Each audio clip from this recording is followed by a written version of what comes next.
최근 최동석 인사혁신처장이 문재인 정부의 인사 기준에 대해 멍청한 기준이라고 언급하며 논란이 일었습니다. 그는 박원순 전 서울시장 성폭력 사건에 대해서도 기획된 사건이라는 주장을 펼쳐 그 발언이 큰 화제를 모으고 있습니다. 최 처장은 지난 21일 취임 후 자신의 유튜브 채널에서 문재인 정부의 인사 원칙을 비판했습니다. 그는 고위공직자 도덕성을 검증하기 위해 만들어진 기준이 오히려 나라를 낭치고 있다고 주장하며 이로 인해 새롭게 생긴 문제들을 지적했습니다. 그의 발언은 2017년 발표된 7대 인사 검증 기준에 대한 비판으로 이어졌습니다. 이 기준은 음주운전, 성 관련 범죄 이력 등의 추가 검증으로 당시 정부의 도덕성 향상을 목표로 했습니다.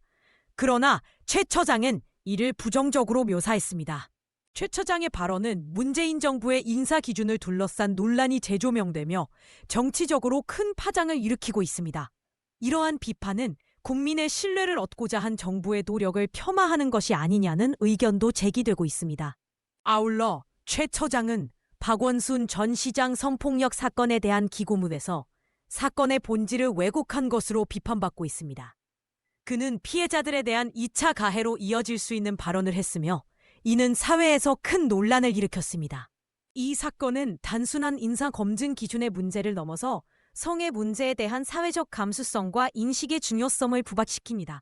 최 처장의 발언은 여전히 사회적 논의와 반송을 불러일으키고 있는 상황입니다. 결국 최동석 인사혁신처장의 발언과 그 배경은 인사정책에 대한 신뢰를 흔들 수 있습니다. 그는 이후 사과의 뜻을 전했으나 이러한 발언이 어떤 영향을 미칠 것인지에 대한 논의는 계속될 것입니다. 이 사건을 통해 정부의 인사 원칙과 사회적 인식에 대한 논의가 활발해질 필요가 있습니다. 여러분도 자신의 의견을 적극적으로 나눠보시길 권장합니다. 최 처장은 앞으로 공직자로서의 언행에 유의하겠다고 전했습니다. 하지만 대중의 신뢰를 회복하는 데는 시간이 걸릴 것으로 예상됩니다.